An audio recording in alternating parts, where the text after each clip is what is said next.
Oh. Oh, sont trop mignons le petit monstre. Eh chef. Ouais, c'est quoi ce délire là? Oh putain. Eh Kirby, Qu'est-ce qu'il y a? il est en train de foutre quoi le chef là? Bah là, il joue à Splat Online. Splat Online? Splat Online. Splat, splat, splat, splat, splat, splat, splat. Ah, putain, il est trop bien le jeu. En plus, y'a personne pour me faire chier. Ces monstres sont trop simples à buter sa mère. Ah! Oh merde. Je te défie, Seth. Ici, on va pouvoir se battre à armes égales. Prépare-toi, je vais te tailler une deuxième raie du cul. En garde! C'est quoi ça? Bah, faut que t'acceptes le défi, sinon on peut pas faire de PVP. Allez! J'ai pas envie. Mais pourquoi? Allez! Mais je veux me battre, moi! Allez! Splat, splat, splat, splat. C'est quoi du coup Splat Online? Bah en fait, c'est un Merpug en réalité virtuelle qui vient de sortir. Donc du coup, là, il joue, tu vois. Ouais, donc du coup on fait comment? Parce qu'on devait tourner un menu manga... il y a 3 semaines. Mais attends, t'as même pas de montre. Bah si, j'en ai une, regarde.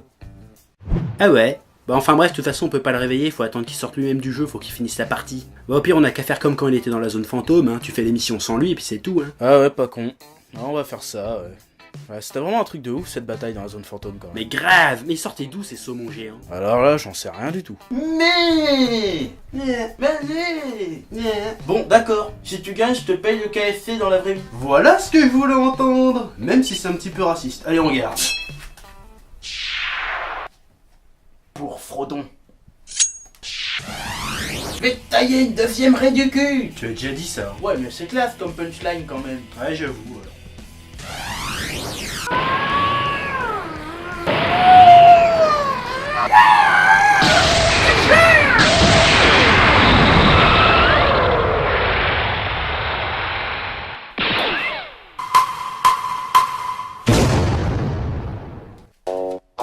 My dick cost a late night fee. Yo dick got the HIV. My dick plays on the double feature screen. Yo dick went straight to DVD. My dick bigger than a bridge.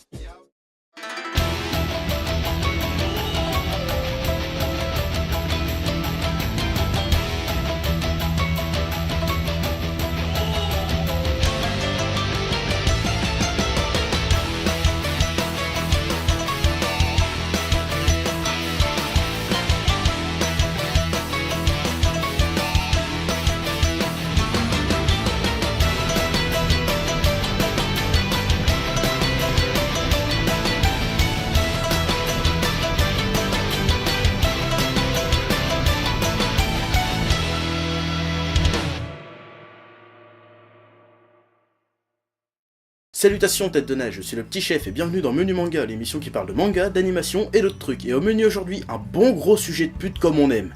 Sword Art Online 2. Alors on a déjà parlé de Sword Art Online 1 lors du menu manga 29, alors si tu l'as pas vu, tu vas voir par là. Voilà. Le chef a également donné ses premières impressions sur les débuts de la saison 2 l'été dernier. Donc tu vas voir là, voilà. Et depuis, on n'a pas arrêté de se faire emmerder pour qu'on donne un avis définitif sur cette saison 2. Et ben c'est exactement ce qu'on va faire. Alors je te préviens tout de suite, gros bâtard, on va spoiler. Alors viens pas te plaindre dans les commentaires après, parce que sinon on envoie Kirby s'occuper de ton rectum. La première saison de SAO a plus que divisé les fans d'animé de tous bords. Certains clamaient que c'était de la grosse merde, et d'autres que c'était l'animé le plus génial du monde. Ouais, c'est ce qui se passe à peu près avec tous les animés à succès. Vous êtes tellement prévisibles et mesquins. Putain, si on n'avait pas besoin d'abonnés, je vous cracherais tous à la gueule. Monde de merde. Bref, dans l'épisode 29, nous avons dit que si la première partie, bien que perfectible, était très bonne avec de gros enjeux et abordait des thématiques intéressantes de manière plutôt intelligente, la seconde était largement en dessous, tant que c'était du remplissage. Et qu'en dehors de la quête initiale de Kirito voulant sauver Asuna, le reste était d'un creux cosmique. J'avais alors conclu que ça me semblait très difficile pour SAO d'accéder au statut de chef-d'œuvre incontesté, et qu'il faudrait attendre la suite pour voir jusqu'où l'histoire pourrait nous emmener. Et la voilà cette suite. Et il est donc temps pour nous de nous y plonger. Et cette deuxième saison se divise non pas en 2, mais en 3 parties. Phantom Boulette, Ils sont pas bonnes mes boulettes. Calibur et Mother Rosario. Et on commence tout de suite avec la première partie, Phantom Boulette. sont pas bonnes mes boulets. GGO est un genre de Call of massivement multijoueur qui cartonne de sa grand-mère la chienne. Un jour, un mec se faisant appeler Death Gun réussit à buter un gars dans le jeu et le fait mourir dans la vraie vie de la réalité véritable. Le ministère de je sais plus quoi décide donc d'envoyer Kirito dans GGO enquêter pour découvrir la véritable identité de Death Gun. Parallèlement, nous découvrons la jeune Shinon, joueuse assidue de GGO qui se sert du jeu pour exorciser son traumatisme. En effet, quand elle était plus jeune, elle a assisté à un braquage de banque et elle a réussi à désarmer le mec, puis le tuer. Putain, elle tabasse la gamine quand même. Elle s'alliera à Kirito lors d'un grand tournoi pour éliminer Death Gun. En gros, c'est ça l'histoire. Et qu'est-ce qu'on en a pensé de cette première partie? Ben j'ai envie de lâcher un ouillé. Oh yeah. Phantom Bullet est un très bon arc. Bon, on va balancer tout de suite les petits défauts, c'est que du pinaillage, mais bon, si je le fais pas, il y en a qui vont pigner dans les commentaires. Kirito ressemble à une gonzesse. Ouais, on s'en fout. Il a un sabre laser, c'est n'importe quoi. Moi je trouve ça cool les sabres laser. On n'arrête pas de nous montrer des plans de cul et de boobs de Shinon. Oh, pas tant que ça. On voit pas beaucoup Asuna et les autres. Ouais, on les voit pas parce qu'on s'en fout. Hein. Sinon cet arc était passionnant parce qu'il renoue avec les thèmes abordés dans la partie 1 et va même un petit peu plus loin. Et ça il le fait avec des personnages qui cette fois ont des vrais problèmes qui font sens avec le jeu dans lequel ils évoluent. Intéressons-nous d'abord à Kirito. Kirito qui selon moi prend beaucoup plus d'amplitude dans cette partie que dans les deux précédentes. Parce qu'on passe du héros taciturne sans peur et sans reproche de la première partie, au mec super méga cheaté de la seconde à un héros torturé par ses actes passés. Kirito a tué de ses mains et à plusieurs reprises lorsqu'il était dans SAO et ça le hante. Ces actes et ce traumatisme sont ravivés par sa rencontre avec Death Gun, qui est un ancien tueur de joueurs, un joueur rouge, qui a tué des gens dans SAO en sachant parfaitement qu'il crèverait dans la réalité. Et faut bien avouer que dans la première partie de SAO, cet aspect-là du jeu avait été quelque peu négligé. La première partie appuyait surtout sur le côté victime des joueurs de SAO. Il est vrai qu'à la fin de SAO et de Halo, au final on avait l'impression d'avoir assisté à une histoire de gens qui jouaient. Mais là, dans cette seconde saison, on nous rappelle bien que non, c'était pas un jeu, c'était la vraie guerre avec de vrais morts. Et que comme toutes les guerres, elle a eu des conséquences sur toutes les personnes qui ont participé, Kirito compris. Kirito était persuadé d'en avoir fini avec tout ça, il avait presque oublié d'avoir été au front. Mais boum, il est brusquement rattrapé par la dure réalité. Il a connu la guerre, a vu ses amis mourir, a frôlé la mort un nombre incalculable de fois, et surtout, il a tué. Et ce qui le terrifie le plus là-dedans, c'est qu'il va devoir y retourner pour arrêter Death Gun. Kirito a voulu échapper à son passé dans SAO en profitant davantage de la réalité. Il a une copine, des amis et un projet professionnel ambitieux. Il a fui son passé virtuel dans la réalité. Mais le virtuel l'a rattrapé pour le ramener à la réalité dans le virtuel. Ouais, c'est vrai que ça devient un peu compliqué quand même. C'est un peu le schéma inverse qu'on peut observer avec Shinon. Elle a subi un traumatisme dans la réalité véritable et essaye de le fuir dans le virtuel. Enfin, fuir c'est pas tout à fait correct parce qu'elle passe d'une fille terrorisée par les flingues dans la vraie vie à une experte en armes à feu dans le jeu. Elle entretient plutôt une espèce de passion morbide vis-à-vis des flingues et elle s'en sert dans le jeu pour affronter son traumatisme plutôt que de le fuir. Elle a besoin du virtuel pour se sentir équistée au-delà de son passé tragique. Parce que dans la vie de tous les jours, ce qu'elle a vécu la honte 24 heures sur 24. Même à l'école, on n'arrête pas de l'emmerder avec ça. Dans le jeu, elle est bien, elle s'épanouit, elle arrive à oublier et à aller de l'avant. Puis boum, elle tombe sur Death Gun, un mec avec un vrai flingue qui tue qui veut la flinguer. Et il se trouve que le flingue qui tue, c'est le même modèle que le flingue avec lequel elle a buté le braqueur. Du coup, elle se rend compte que tout le temps qu'elle a passé dans le jeu, au lieu d'affronter ses démons, elle n'a fait que les fuir. Car quand le danger redevient réel, qu'elle revit son traumatisme, bah elle flippe juste encore plus qu'avant. Pour elle aussi, la réalité la rattrape dans le virtuel. Associer Kirito et Shinon contre Death Gun est plus que pertinent car leur histoire se complète. Et la résolution de leurs problèmes passe par la même solution, accepter son passé et aller de l'avant. C'est quand même bien plus intéressant que d'associer Kirito à sa cousine chialeuse et incestueuse. Raconter ces deux histoires dans l'univers de GGO rend le tout encore plus intéressant et pertinent. Le monde de GGO, contrairement au monde féerique de SAO et de Halo, est un monde de guerre sale et inamicale. Cette notion de guerre est selon moi importante dans l'histoire, car, petit 1,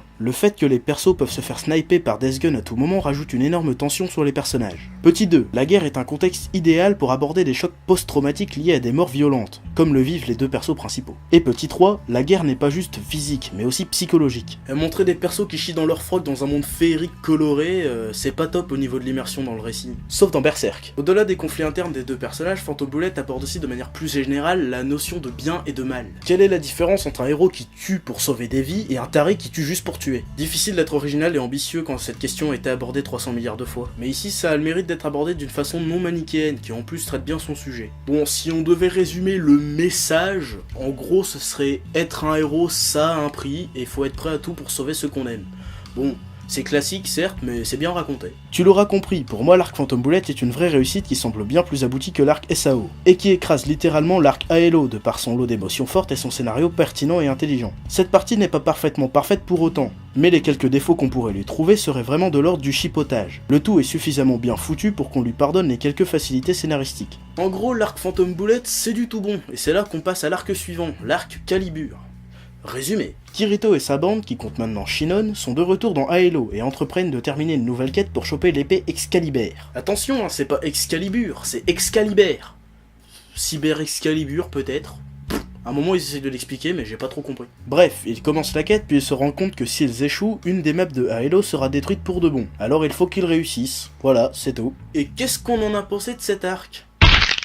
Ça va chier. C'est de la grosse merde. Qu'est-ce que c'est que cet arc à la con ? Aucun développement de personnage, un scénario vide, prétexte à des combats à la con, un enjeu nul à chier du genre. Oh là là, un lieu virtuel plein de souvenirs va peut-être être effacé si on perd. Mais qu'est-ce qu'on en a à branler ? J'ai vu des fillers de DBZ beaucoup plus palpitants que cet arc à la con. Putain de bordel de merde. Bon, heureusement que ça dure que 3 épisodes cette merde, vous aurez carrément dû le sauter le truc. Commencez avec un arc super cool et vous recommencez à faire de la merde derrière. Pourquoi vous faites ça ? Heureusement pour votre gueule qu'il y a le dernier arc, Mother Rosario. Toujours dans Halo, la rumeur d'un épéiste trop méga balèze qui défie plein de joueurs se répand. L'épéiste promet d'offrir à quiconque le vaincra une compétence d'épée originale et super puissante. L'épéiste il est si balèze qu'il a même réussi à éclater Kirito. Intrigué, Asuna décide de l'affronter à son tour. À sa grande surprise, l'épéiste se trouve être Yuki, une jeune fille. Après un duel plus ou moins dantesque, Yuki propose à Asuna de rejoindre sa guilde, les Sleeping Knights, afin de réaliser leur dernière mission en tant que guilde. Vaincre à eux seuls un boss afin de pouvoir avoir leur nom gravé dans le jeu, en souvenir du temps passé ensemble. En gros, voilà le pitch de départ. Pour être tout à fait honnête, au départ pour moi c'était pas gagné. Au sortir du chiantissime Calibur, j'étais pas vraiment très motivé à me taper les épisodes restants, et le tout début n'était pas très engageant. Voir Kirito et Asuna essayer de racheter leur ancienne maison de SAO, j'en avais plus ou moins rien à branler, et j'ai dû me faire violence pour mater la suite. Même l'histoire de la guilde Sleeping Knight ne me branlait pas plus que ça, même si on voyait bien que ça cachait quelque chose. J'arrivais pas à rentrer dans l'histoire et j'avais qu'une seule hâte, c'est que ça se termine pour pouvoir cracher mon venin dessus en vidéo. Puis vinrent les 3 derniers épisodes. Ah là j'ai pris une claque, je m'y attendais tellement pas. On apprend qu'en réalité, la guilde Sleeping Knight est composée de joueurs qui dans la vraie vie sont gravement malades, dont certains en phase terminale de leur maladie. Et notamment Yuki, qui est séropositive. Si elle est si balèze dans le jeu, c'est parce qu'elle y vit littéralement. Elle est la première patiente à tester le Medicuboid, un genre de nerf gear méga performant conçu pour améliorer le quotidien des patients les plus gravement malades. Pour elle et la guilde, réussir leur dernière mission signifie laisser leurs traces dans le monde de Halo, dans leur monde, à défaut d'avoir pu vivre pleinement dans la réalité. Mais Asuna décide de l'aider à profiter une dernière fois de la réalité grâce à l'interface de réalité augmentée créée par Kirito. Et c'est d'un triste. À un moment j'ai cru que j'allais chialer. Mais en fait non. Je crois que je suis mort à l'intérieur en fait. Au-delà du côté larmoyant, un peu forcé, il est vrai, il s'agit quand même d'une très jolie histoire assez intelligente qui aborde des thèmes propres à la réalité virtuelle et à la vie en général. Cet arc aborde en effet la notion de réalité virtuelle dans un cadre tout à fait inédit, le cadre thérapeutique, en tout cas pour ce qui est du sens purement clinique. Car comme je l'ai expliqué plus tôt, la réalité virtuelle dans SAO a plus ou moins toujours eu un côté thérapeutique d'ordre psychologique, mais là cette fois c'est vraiment médical. En effet, bien que dans SAO il s'agisse de science-fiction, il faut savoir que dans le monde réel de la réalité d'aujourd'hui, la réalité virtuelle est utilisée en médecine pour traiter différentes pathologies, comme le traitement des troubles post-traumatiques, comme on a pu le voir en quelque sorte dans l'arc Phantom Bullet. Également dans le traitement des phobies, le traitement des addictions et bien d'autres encore. Elle est également utilisée dans le cadre de la formation des futurs médecins qui peuvent ainsi s'entraîner à opérer des patients virtuels. Dans SAO, on aborde la question de la réalité virtuelle appliquée aux soins palliatifs, mais pas seulement. Grâce aux Medicuboid, les aveugles, les sourds et les handicapés moteurs peuvent profiter de tout leur sens et retrouver une totale mobilité dans un univers virtuel. Les différentes technologies entourant les réalités virtuelles sont un véritable enjeu d'avenir pour la médecine de demain, jeune débeloïd. Il est tout à fait surprenant et intéressant de le voir traiter ainsi dans SAO. Oh punaise, bang, ça fait un bail. Oui, je suis de retour, jeune mongolien. Non mais c'est bon, tire-toi maintenant. Hein. Ok, pardon. Mother Rosario traite, comme dans la première partie et Phantom Bullet, de notre rapport au réel, mais l'aborde ici dans un cadre autre que guerrier. Pour Yuki, le monde de Halo est devenu sa réalité, c'est là qu'elle vit, c'est là que sont ses amis, ce sont ses sentiments qui font que ce qu'elle a vécu est réel. Ouais, c'est un peu cucu, mais ça marche. Ici, la tension d'une mort imminente n'est pas d'origine violente ou haineuse, c'est une mort naturelle, presque banale, et c'est ça qui rend cette histoire si intéressante. Ici, pas de power-up de derrière les fagots ou de Deus Ex Machina, personne n'y peut rien, parce que le propos n'est pas cette fois d'échapper à la mort, mais de l'accepter. Qu'est-ce qui fait que la vie de Yuki a valu le coup d'être vécue malgré tous les malheurs dus à sa maladie? Cette question est d'autant plus intéressante parce que tout ce qu'elle a vécu, elle l'a vécu dans un monde virtuel. En parallèle, nous suivons l'histoire d'Asuna qui est en conflit avec sa mère en ce qui concerne la direction que doit prendre sa vie. Sa mère privilégiant la carrière et le rang social avant tout. alors qu'Asuna souhaite vivre sa vie comme elle l'entend, mais n'ose pas affronter sa mère pour ça. Quand elle verra que Yuki, qui malgré toutes les difficultés que la vie a mises sur sa route, a réussi à vivre comme elle l'entendait jusqu'au bout, elle trouvera l'inspiration et le courage pour se faire entendre de sa mère. Le message est sans doute qu'il faut vivre sa vie à fond avec ses amis et sa famille et faire ce en quoi on croit. Bon, c'est pas méga original comme message, mais bon, c'est bien raconté et c'est efficace. Et tu vois, si SAO avait su garder cette qualité d'écriture et cette pertinence dans tous ses arcs, ce serait devenu un putain de chef-d'œuvre qui claque bien sa race. Il y a des arcs qui ont su relancer l'intérêt de la série en rajoutant à la fois du background à l'univers et en abordant des thèmes très intéressants. Et à côté de ça, on a des arcs complètement random, bâclés et vides qui rompent complètement la continuité de la série. En fait, je me demande vraiment pourquoi certains arcs existent. J'ai l'impression qu'il y a plusieurs séries qui coexistent. Une excellente et une vachement naze. Pour moi, cette qualité en dents de scie restera l'ultime défaut de la saga Sword Art Online. Et si selon moi ça ne sera jamais considéré comme un chef-d'œuvre intemporel, je ne doute pas qu'avec ses grandes qualités et ses gros défauts, Sword Art Online restera malgré tout une série culte, qui ne laissera jamais personne indifférent dans le bon sens comme dans le mauvais. Bon bah voilà, c'était l'épisode 40 de Menu Manga. Bon, je vais aller voir ce qu'il fait l'autre gros porc en fait.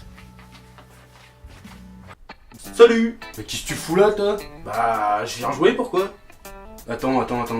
C'est qui est à la maison, là? Bah, il reste Kirby. T'es en train de me dire que Kirby est tout seul à la maison avec nos deux corps inertes, avec personne pour le surveiller, là? Bah, ouais, pourquoi? C'est quoi le problème? Oh mon dieu! Je vais me régaler. Il faut qu'on sorte du jeu tout de suite! Moi, je vois pas c'est quoi le problème. Oh là! Non, je viens de sortir un truc là.